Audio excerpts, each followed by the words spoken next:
In today's tutorial, I'm going to show you how I painted and added details and shadows and things to my little whimsical houses that I posted over on Instagram a couple of weeks ago. I'll throw a picture up here for those who were unable to see it, but I'm going to just draw quickly one style of house and showed you how I went about painting it.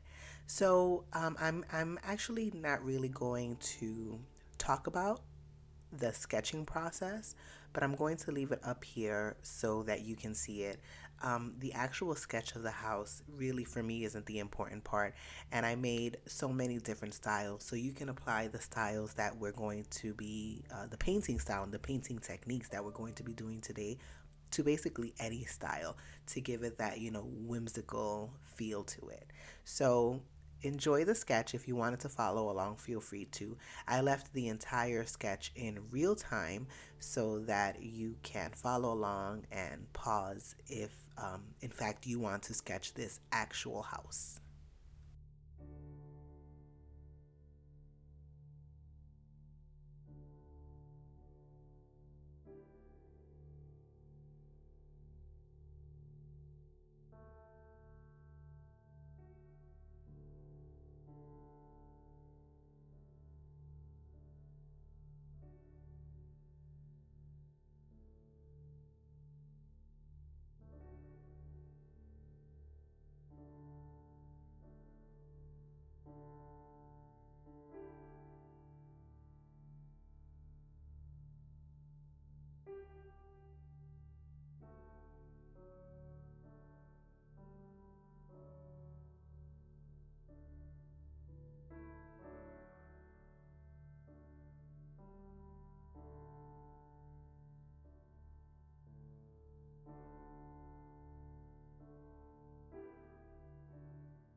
I added in a tree on the side, just like a little whimsical, chubby little tree. It's not going to be the focus of this piece, and you're going to see that I don't put a lot of detail into it. At the end, I just kind of paint it and leave it as is because I really wanted to focus on the house.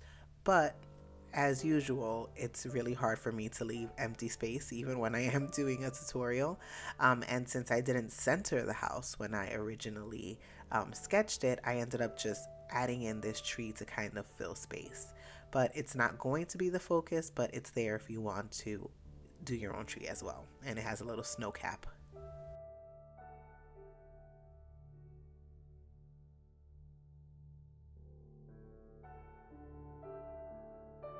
Okay, so for the painting part of this tutorial, I do something that I really typically don't do at all, and that's mix colors. I also went for a color story that I usually don't use either. So for the main body of the house, I am going to be using a mix of Hansa Yellow, Cadmium Red by M. Graham. Actually, these are all by M. Graham. Hansa Yellow, Cadmium Red, Yellow Ochre, and Quinacridone Rose. And I am giving it a little bit more of a rosy color. So this is a coral that leans a little bit more pink. That's the final color outcome here. So this is the color that we are going to be using for the body of the house as well as for the bricks. So I'm trying to make a lot so that it lasts me, because usually when I'm mixing colors I don't get the same results twice. So I try to make enough to last me for the entire project that I'm working on. So what we're going to do first is to completely wet the area that we are working in. So you're going to see that I split this up into two. So I'm going to work on the bottom part of the house and then on the top part of the house. And that's so that I have enough time to work with the wet on wet technique. So that's what we're doing first. This is, I failed to mention this, but this is Arteza Expert watercolor paper, the 100% cotton watercolor paper. So this is going to stay wet a little longer typically than regular like wood pulp paper. So I'm going to grab some of my mixture and I am going to add it to my wet area. And the reason that I wet the paper first is because it gives it a nice super soft look once it dries. And you're going to see once it dries how it looks even and it looks soft. There are no strokes in it, like no brush strokes, no painting strokes. It's just a nice even coating of paint. So that's what we're going to do for the first layer. We're going to continue to work on this wet on wet. So for the second layer, I am going to grab some more concentrated paint, and I am just going to tap it in to show some shadows under the top ledge and underneath the windows. You can feel free to add a little bit more color if you want it even darker, but I just wanted a nice subtle shadow. You're going to be able to see this shadow at the end, but it's not a super bright, like harsh, dark line across the paper. It's just a nice subtle shift from really dark to light. And once I have laid that paint down, I clean off my brush. You'll see me do this again. I clean off my brush and I tap it on a paper towel to get rid of any excess water. And once I have a semi-dry-ish, not super dry, but dry-ish, that's the technical term, brush, see here I'm drying it off a little, I am going to blend the bottom of that in with our base so that it is a seamless transition from the dark to the light. And if your brush is becoming too saturated with the dark, just repeat the process. Clean it off, dry it off a little on a paper towel, and continue blending. And after that, you leave it alone. This is one of those areas where you have to trust the process. You have to trust the drying of it. I do not recommend for any of these techniques that we're going to be working on today, I don't recommend that you rush it and dry it with a dryer. It's not going to dry the same. So let it dry naturally And you'll have the opportunity to do that because we're going to be working in different sections. So now we're moving on to the top section. After moving to this section and wetting it, I decided that I wanted to add a little window on that top opening there where that eave is. Um, Previously, I've left that blank and I've just added bricks to it, but I decided I wanted to add a little window. So I'm just going to go in before I wet it and I'm going to add a little triangular window. And then I am going to repeat the same process that we did down below.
While this is drying, I am going to work on the tree. And as I said, this isn't the main focus of this video, so I'm just going to speed a little through it. But just so that you know the colors I'm using Sap Green by Sennelier. And in that is a little bit of Hooker's Green by Sennelier and a tiny bit of Payne's Gray by M. Graham, all mixed together to give us this like really unique dusky, I should say. I'm not really sure what kind of a green to call it, but to give us this green color. And I'm going to do the exact same thing that I did with the main body of the house to the tree, but you're also going to see that I don't put too much detail into this. This is basically as much as I do to this tree, because again, it was just to fill space and it's not really the main focus of this video.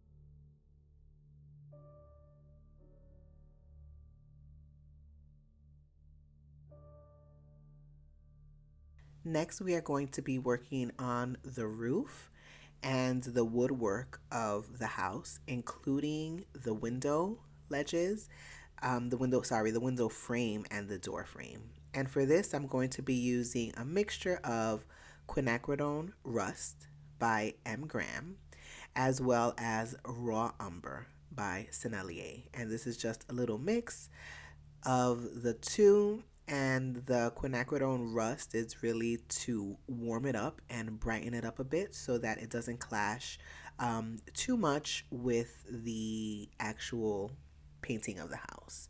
And if you look at the house now, you'll see what I was talking about earlier, that everything just dried. When you leave it to dry on its own, it dried nice and smooth. It's a very smooth gradient from the dark to the light, and the shadows are very subtle but very visible. So definitely use that technique if you want to just have like a soft transition between shadows. So I'm going to start adding this mix for all of the woodwork. And so you'll see it on right between the first and the second floor.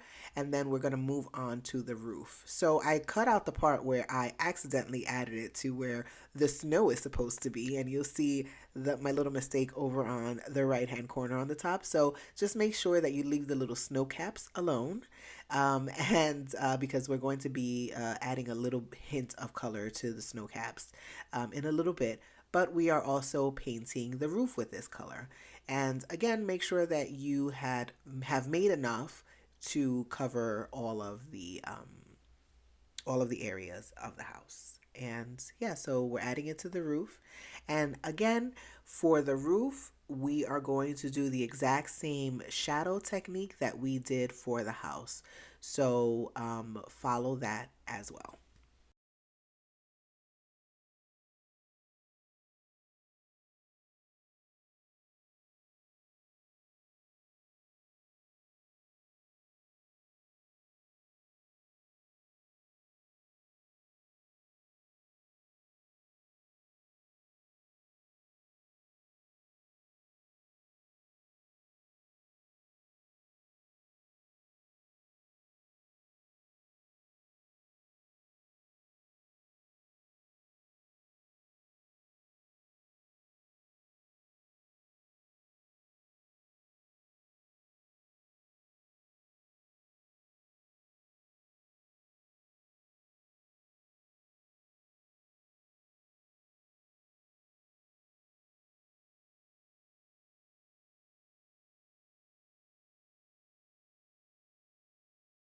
We're going to continue using the same exact color for the window frame and the door frame. Now, as you can see with my original sketch, I only drew just the lines for the window frame. And during this process, I don't want them to be thin, right? I want to show an actual frame around the window. So make sure that you add that in when you are painting in the frames. So the easiest way to do that is just to make your stroke a little bit thicker, right? You don't want to have a super thin frame on the window, so just make it a little bit thicker. And you're going to see I'm just mixing a little bit more of the color because unfortunately I didn't make enough. So you'll see here that I'm painting the frames just a little bit thicker than my actual sketch line, and you want to do that for all of the window frames as well as the door frame. You'll see I added a little frame to the upper part of the door to signify a little window.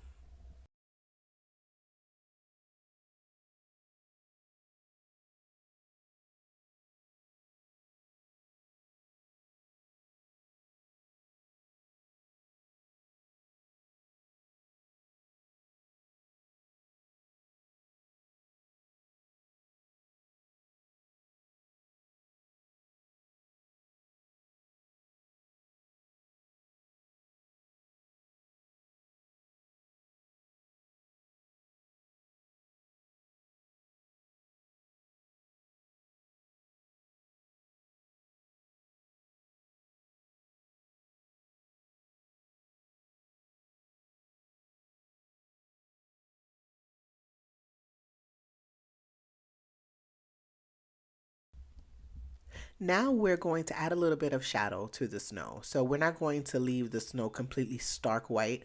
We want to add a little bit of shadow. And for that, I'm going to be using some Payne's Gray by M. Graham, and I'm adding a little bit of blue. And the blue is already on my palette just to brighten it up just a little bit. So I'm just adding a tiny bit of blue to that. And again, it's so minuscule, the amount of blue that I'm adding. You can hardly see it because it's already dried on my palette. And in order to add this, what we're going to do is just outline the upper portion of the little snow caps that you have there. outline it. And then once that's outlined, clean your brush off, dry it a little, and then drag some of that water down. So the concentration of color is going to be on the uppermost area of the snow.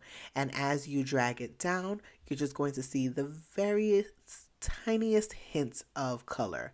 And you're really going to see this. It's a little hard to see in the areas that we're working in now because those are very small areas, but you really see this on the top of the roof and on the top of the tree, that really big snow cap. So we're just adding color to the top, cleaning our brush off, drying it a little, and then bringing some of that color down into the white areas.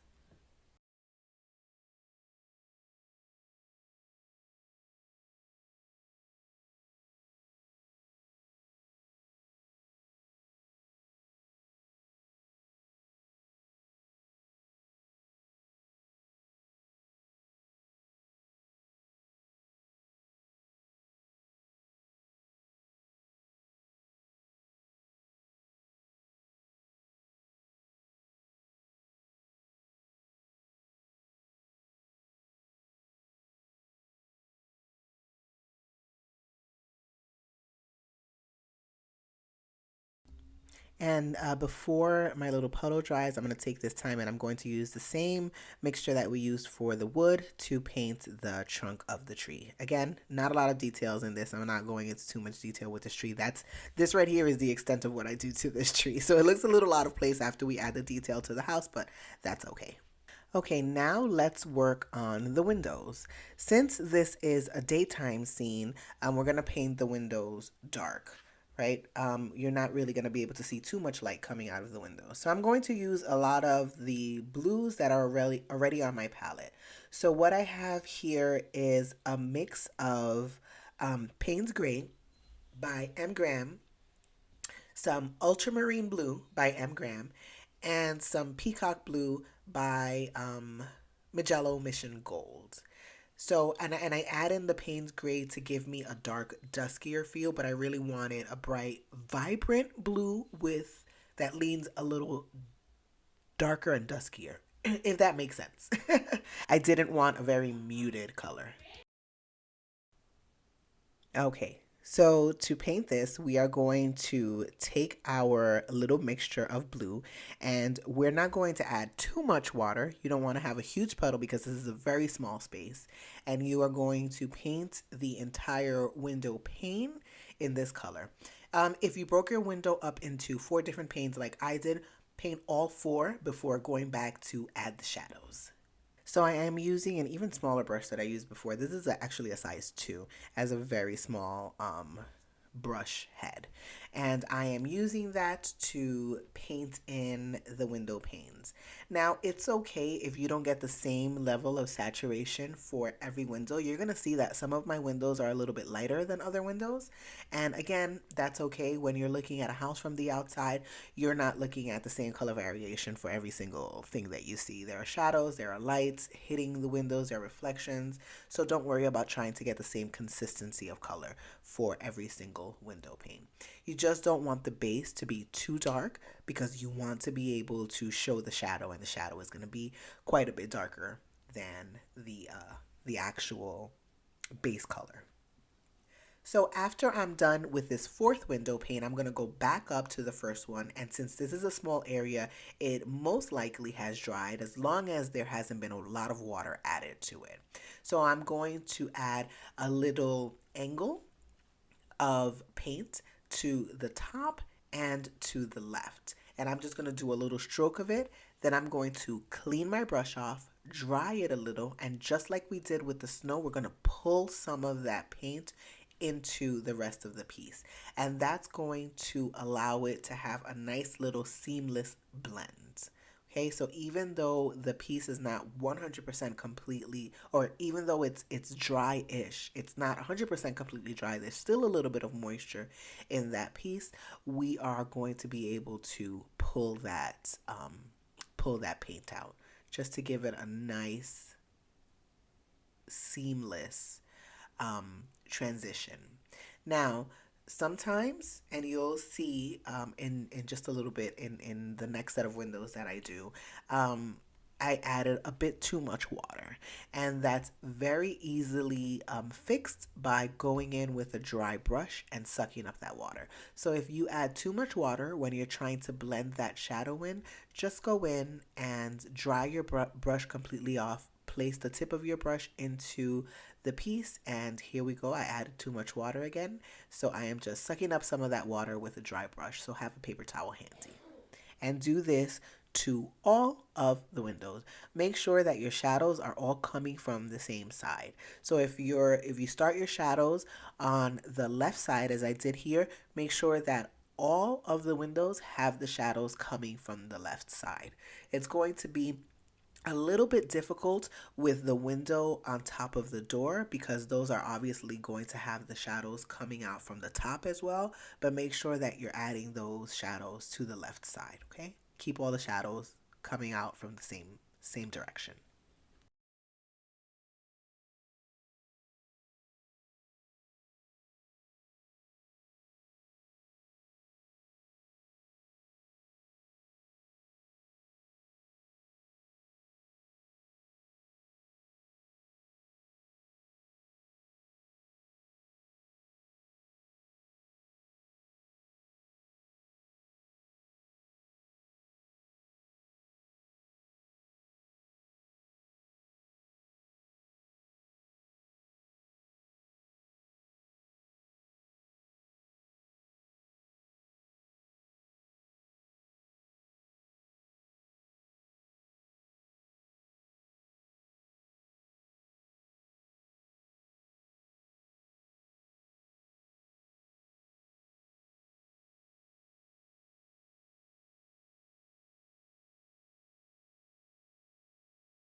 Once the windows are done, here comes the fun part. It's time to go in and add some detail. So we're going to start with the bricks on the house. Now, what I like to do is use the exact same color that I used before, and I am going to use it highly concentrated in some areas and really watered down in other areas. We are going to add bricks just randomly across the facade of the house.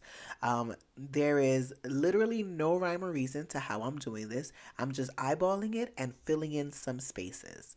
So you're going to notice that this first round of bricks that I'm adding, it's sort of like a medium color tone, right? It's not too saturated, it's not too transparent, but it's just sort of a medium tone for the color.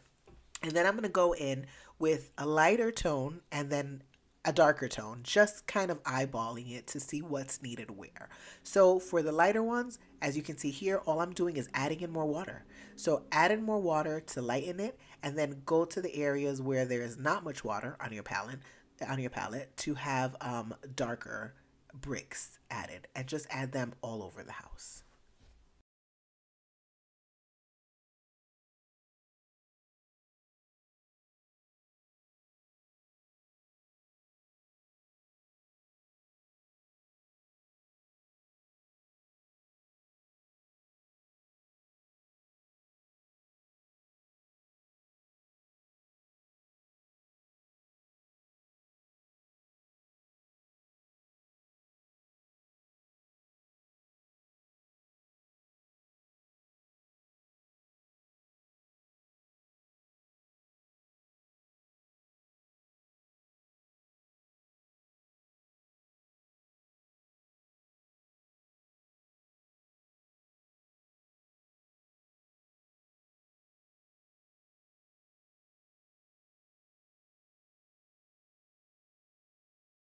Once satisfied with the amount of bricks that are in the house, we're going to go back to that same color that we used to add the window frame and the roof to the house, and I'm going to water it down. So I'm adding in some more water, and then I am going in and painting the door to the house. And I did leave this for last. I usually don't leave this for last. I'm not sure why. I think what happened was I painted the frame and then completely forgot to go back in and add the door. But I am adding the door in now, and I am painting it one color. It doesn't have to be uniform. I like my door to have a lot of texture in it, so some areas could be a little bit darker than the others. It doesn't have to be like one flat color. Doors usually have a lot of like grooves and nooks and crannies and things like that. Allow it to completely dry. And now I'm just going, excuse me, now I'm just going in with pure quinacridone rust. I'm not adding any other color to it. I'm just going in with the quinacridone rust, and I am adding in some vertical lines to add a little texture, to add a little character to the door. I'm going to let that completely dry.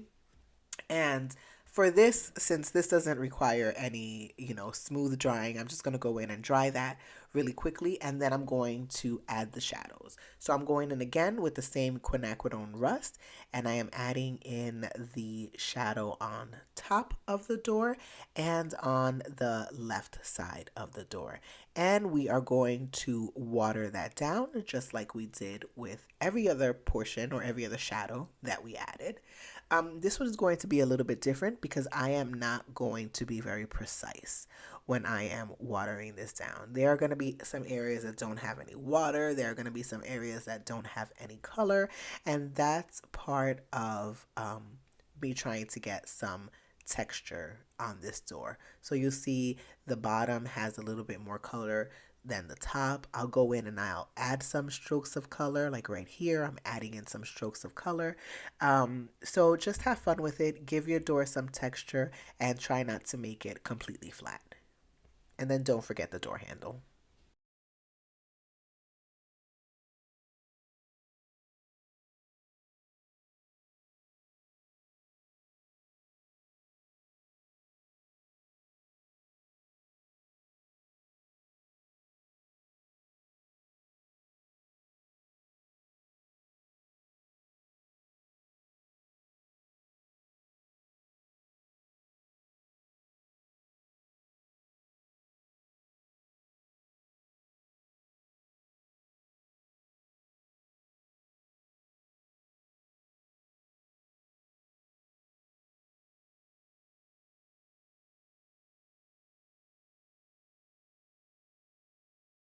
Now, once you're done with this, you can go ahead and add some snow. And all I'm doing is taking some Copic Opaque White with a fully saturated water-filled brush and adding that in.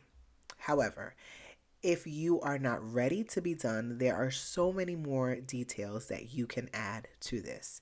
And I'm going to throw up some pictures of close-ups of some of the houses that I've done so that you can see the details that I've added to them. You can add shingles on the roof, stripes, add a chimney, um, you can add snow here and there. There are so many different things that you can do. I also added some shimmer to the doors and on for some of my houses to the doors and to the window frames. There's just take it overboard. And I think that's the beauty and what makes it really individual. So I hope that you enjoyed this one. It's a little bit longer, but I really hope you enjoyed it. And I will see you next year, 2022.